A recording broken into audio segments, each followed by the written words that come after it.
তো নমস্কার বন্ধুরা, আজকে একটু ইন্ট্রোটা অন্যভাবে দিচ্ছি। তো আজকে আমি একটা এমন ভিডিও তোমাদের সঙ্গে শেয়ার করব, আমার বিয়ের পার্ট 2টা তোমাদের সামনে তুলে ধরলাম এবং স্মৃতি হিসাবে ইউটিউবে রেখে দিলাম।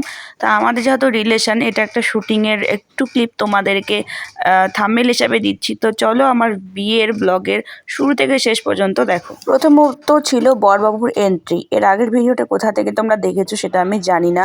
তো বরবাবুর এন্ট্রি থেকে আজকের ভিডিওটা শুরু করছি। এর আগের ভিডিওটা হচ্ছে আমার থেকে শেষ করেছি, বরবাবুকে কিন্তু অ্যাড করাইনি।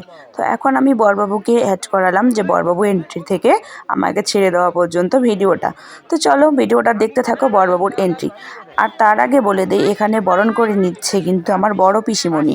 কারণ হচ্ছে আমার ঠাকুরদা মারা গেছিলো, তো এর জন্য আমাদের বাৎসরিকটা হয়নি। আর বিয়ের ডেটটা যেহেতু আমাদের ঠাকুরদা মারা যাওয়ার আগেই বিয়ের ডেট ঠিক হয়ে গেছিলো, তো এর কারণে কিন্তু বাবা আর মা আমার বিয়ের সেরকম কোনো কাজকর্ম করতে পারেনি। তো যার কারণে হচ্ছে আমার বড় পিসি এবং পিসামশাই, তাদের হচ্ছে মেয়ে কন্যা সন্তান নেই।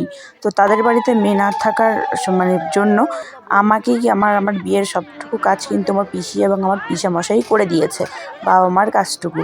তো চলো, আমার বাড়ির অল ফ্যামিলি এখানে চলে এসেছে সবাই বরকে দেখার জন্য। আর বরকে বরণ করে মিষ্টিমুখ করে এরপরে হচ্ছে নিয়ে যাবে আমাদের বিবাহ স্থানে।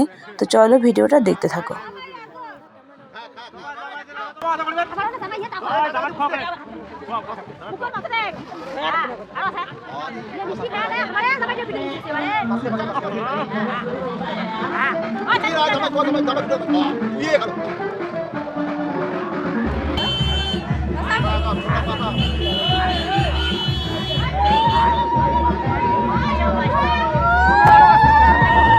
তো সকলকে মিষ্টিমুখ করে এবং নিয়ে যাওয়া হচ্ছে বরণ করে। আর এখানে কিন্তু অল শালা এবং শালি আমার বরের সবাই মিলে আমার ভাই বোনেরা সবাই মিলে মেন গেট আটকে রেখেছে, যে টাকা না দিলে ওরা কিছুতেই ঢুকতে দেবে না।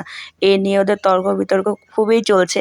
আর আমার পিসে আর আমার হচ্ছে বড় জেঠু দুজনে দুই দিকে সাপোর্ট করছে, যে ছাড়ো ছাড়ো, আমাদের লগ্ন আছে যেহেতু, এর জন্য। আর এখানে যে দেখতে পাচ্ছ আমার জেঠিমা মাঝখানে ঢুকে পড়েছে, কিন্তু ওরা কিছুতেই মানছে না। আর জিজু, ছেলের বাড়ির জিজু আমার নননের বর, জোর করে টাকা দিচ্ছে, কিন্তু ওই টাকা ওরা মানছে না। তো চলো, এখানকার তর্ক বিতর্ক শেষ হয়ে ওরা বরণ করে নাচতে নাচতে বরবাবুকে মণ্ডপ পর্যন্ত নিয়ে যাবে। তো ভিডিওটা তোমরা দেখতে থাকো। আর আমার ক্যামেরাম্যান যতটুকু ক্লিপ আমাকে দিয়েছে ততটুকুই আমি ব্লগ করে তোমাদের সঙ্গে শেয়ার করছি। আমি থাকলে হয়তো তোমাদের আরও ভালো হতো, কিন্তু এটা সম্ভব না। তো চলো দেখতে থাকো ভিডিওটা। তো জানি না কার মধ্যে কীরকম নিয়ম, কিন্তু সত্যি বলতে আমাদের নিয়মটা আমার বেস্ট সব জায়গার থেকে। আমার শ্বশুরবাড়ির নিয়মটা একটু আলাদা, আমার বাপের বাড়ির নিয়মটা একটু আলাদা। কিন্তু আমার বাবা আর মা শুধু বাড়ি থেকে বেরোয়নি, আদার্স কিন্তু সবাই বাড়ি থেকে বেরিয়েছে, বের হয়ে বরণ করতে চলে গেছে। আমার দাদা, বৌদি, জেঠিমা, জেঠু, কাকিমণি, কাকু, পিসি, পিসামশাই সবাই। তো আমাদের মেন গেট করো রাস্তায় যে গাড়িটা দাঁড়িয়েছিল, ওখান থেকে শুরু করে এবং সবাই মিলে বরণ করতে করতে নিয়ে যাচ্ছে বরমশাইকে বিয়ের মণ্ডপ পর্যন্ত, একদম বিয়ের পিঁড়িতে। তো চলো, আর আমার বরমশাইকে সবাই ভালো করে দেখে নাও। আর এদিকে যে ক্যামেরাম্যান আমি করেছি 3 ক্যামেরাম্যান, তারপরেও ভিডিও ফুটেজ আমি পাইনি, এর জন্য ওদের প্রতি আমার প্রচণ্ড রাগ আছে। চলো ভিডিওটা দেখতে থাকো।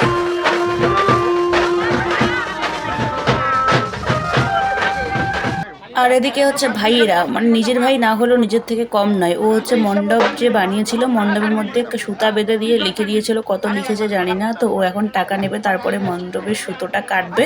তো দেখতে থাকো এখানে কি হয়েছিল।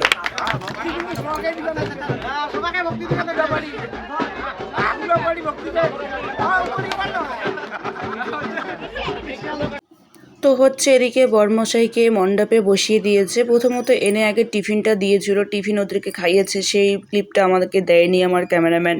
তো যাই হোক, ক্যামেরাম্যানের আমি বদনামটা করবো না। সব কিছু একটু রেস্ট টেস্ট করে টোরে তারপরে লগ্ন দেখে বিয়েতে বসিয়েছিল বরমশাইকে। যেহেতু আমার বড় পিসেমশাই আমার সম্প্রদান করে দেবে, সব কিছু করে দেবে, তাই বড় পিসেমশাই মণ্ডপে বসেছে। আর এদিকে হচ্ছে জামাইকে যা নিয়মপত্র আছে সব করে দিচ্ছে আমাদের ব্রাহ্মণ ঠাকুর। তো চলো, আমি তো অত কিছু জানি না, তাই বলতেও পারবো না। আর আমার মা কিন্তু এখানে নেই, প্লাস আমার বাবাও নেই। আমার জেঠু পাখা নিয়ে বসে পড়েছে। আর আমার বিয়েটা যেহেতু অগ্রহায়ণে হয়েছে 7ই ডিসেম্বর, কিন্তু তখন কিন্তু ঠান্ডা ছিল, বুঝতেই পারছো কতটা ঠান্ডা ছিল। তো এবার হচ্ছে আমার এন্ট্রির পালা, দেখতে থাকো।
পাক ঘোরার ব্যাপারটাতে আমার প্রচণ্ড ভয় লেগেছে, কারণ আমাদের যে পিঁড়িটা দিয়েছে না, মানে পিঁড়িটা প্রচণ্ড ভারী ছিল, কারণ কাঠটা শুকায়নি। আমার বাবা যেহেতু নিজে কাঠের কাজ করে, তো বাবাই হচ্ছে পিঁড়িটা বানিয়েছে। তারপরে হলো দুই পক্ষ থেকে খই আর আতপ চাল ছিটাতে লাগে, জানি না ওটার নিয়ম কি, শুভ দৃষ্টির অনেকটা আগে। তো সেই নিয়মটাই করা হলো। আর মণ্ডপটা আমি এখন মানে ভিডিওর মধ্যে পরে ভালো করে দেখেছি, আগে আমি দেখতে পারিনি মণ্ডপটা বানিয়েছে। বিশেষ করে আমি জয়দেবকে বলবো, জয়দেব ভাই তোকে অনেক অনেক ধন্যবাদ জানাই আমার মন থেকে। তো শুভ দৃষ্টিতে না মানে আমার এতটাই মানে মনটা ভীষণ খারাপ ছিল, মানুষের যখন ভিডিওটা দেখি বা মানুষের যখন ব্যাপারটা দেখি না, তখন একটু অন্যরকম ফিলিংস হয়, কিন্তু সত্যি কথা বলতে নিজের বেলায় এরকমটা হয় না। তো সে সব কিছু সে মানে এই প্রথম কয়েকটা স্টেপ পার করে চলে এলো মালা বদলের স্টেপটা। তো চলো দেখতে থাকো আমাদের বাঙালি বিয়েটা কীরকমভাবে হয়।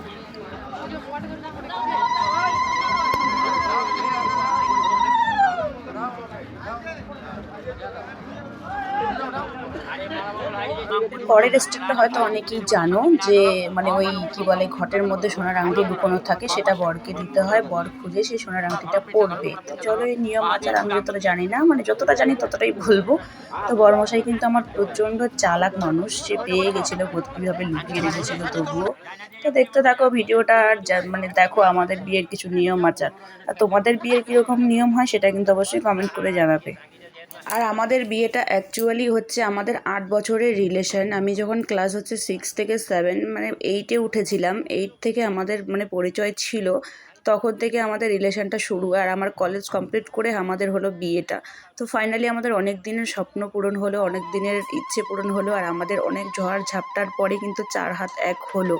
তো এই খুশিটা, এর থেকে বেশি খুশি আর কী হতে পারে। মাঝখানে হচ্ছে 8 মাস থেকে 11 মাস আমাদের কোনো কথা হয়নি, যোগাযোগ হয়নি। এরপরে আমাদের যা হয়েছিল, যে হাসপাতালে পর্যন্ত থাকতে হয়েছে ওকে আমার জন্য একমাত্র। তো আমার এদিকে জলছিটা মা, মানে হচ্ছে আমার আরেকটা মা এদিকে বরণ করে নিল আমাদের।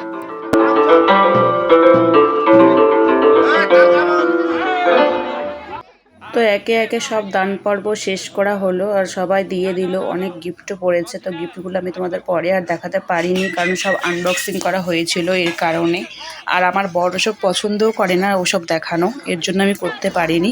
তো আমার জলচিটা মা এখন দিচ্ছে, আর আমার জলচিটা মা কী দিয়েছিল সেটা তোমাদেরকে একদিন হলো আমি শেয়ার করে দেবো। তো একে একে সব পর্ব শেষ হয়ে বাড়ির যখন অন্নদানের পালাটা এসেছিল, মানে আমার পিসি দিয়েছিল মায়ের কাজটা করে, সত্যি কথা বলতে আমি তখন এতটাই ভেঙে পড়েছিলাম যে নিজেকে আটকাতেও আর আটকাতে পারলাম না। বলতে বলতে সত্যি চোখের জল এখনও আমার আসছে, যে এর কষ্টটা একটা মেয়ের কাছে যে কতটা কষ্ট হতে পারে সেটা শুধু একটা মেয়ে আর তার মাই জানে। সত্যি কথা এটা। তো মানে কি বলবো, আর কিছু বলার ভাষা নেই আমার কাছে। যে বাড়িতে আমি 22টা বছর কাটালাম, আজকে আমি সে বাড়ির অতিথি হয়ে গেলাম। মানে সব কিছু থেকে আমি ছিন্ন হয়ে গেলাম, বিরত হয়ে গেলাম। সবার ভাই বোন বাবা মা সবার ভালোবাসা থেকে কতটা দূরে চলে যাচ্ছি, আর বড় হয়ে যাচ্ছি। মানে তখন যে মনের মধ্যে একটা কী অনুভূতি কাজ করছে আমি বলে বোঝাতে পারবো না, যে এই কষ্টটা কী আসলে। সত্যি এরকম যে কেন নিয়তির, এটা কেমন বিচার, এটা কেমন নিয়ম, সেটাই আমি বুঝি না। তো মানে কি বলবো আর। আর যখন আমার বাবা আর আমার বাবা মা যখন আমাকে আশীর্বাদ করেছিল না এসে, প্রথমত আমার বাবা দিয়েছিল, তারপর আমার মা দিয়েছিল, ওই মুহূর্তটা মানে নিজেকে আটকানোর মতনই ছিল না। আর আমার বাবা তো কেঁদে পুরো পাগল হয়ে গেছিলো, আমার বাবা আর আমার মা। হায় রে নিয়তি, জানি না এ কেমন বিচার তোমার, আর নারীদের পক্ষে এত কঠিনতা বিচার তুমি কেন দিয়েছো? আর যদি যখন দিয়েছো তাহলে সহ্য করার মতনও ক্ষমতাটা দাও নাকি? তো আর কি বলবো, মানে এখনও আমার প্রচণ্ড কষ্ট হয় আমার এই ভিডিওগুলো দেখলে। প্রচণ্ড মনে আমি একটা মানে কেমন যেন একটা আঘাত পেয়ে গেছি, যে আঘাতটা আমি জীবনেও মানে ভুলতে পারবো না। আর আমার বর কিন্তু আমাকে বলেছিল যে সোনাই তুমি আর যাই করো কান্নাকাটি করো না, কারণ ও আমার কান্নাটা কোনোদিনও সহ্য করতে পারেনি, আর সে এখনও আমার কান্না সহ্য করতে পারে না। ও আমাকে বারবার বলেছিল সোনাই আর যাই করো তুমি কান্নাকাটি করো না, কারণ তুমি কান্নাকাটি করলে আমি নিজেকে আটকাতে পারবো না। আর আমি যখন বিয়েতে বসে কান্না করেছিলাম তখন কিন্তু আমার বরের চোখ দিয়ে প্রচুর পরিমাণে জল বেরোচ্ছিল। তো যাই হোক, সব কিছু পর্বটা সেরে আমাদের একটা কড়ি খেলার পর্ব এসেছিলো। তারপরে আমাদের সূর্য পূজায় যখন ভাই মানে খই দেয়, সেটাও পর্বটাও সেরে গেল আস্তে আস্তে।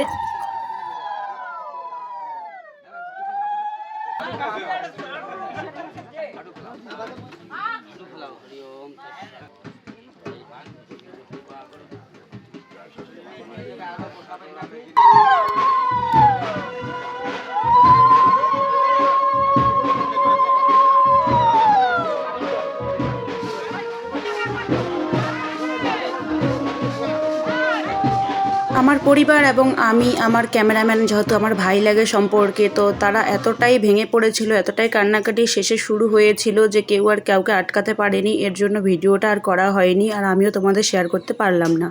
তো ভিডিওটা কেমন লাগলো অবশ্যই কমেন্ট করে জানাবে, আর ভালো লাগলে লাইক, কমেন্ট, শেয়ার এবং সাবস্ক্রাইব করে আমার পাশে থাকবে।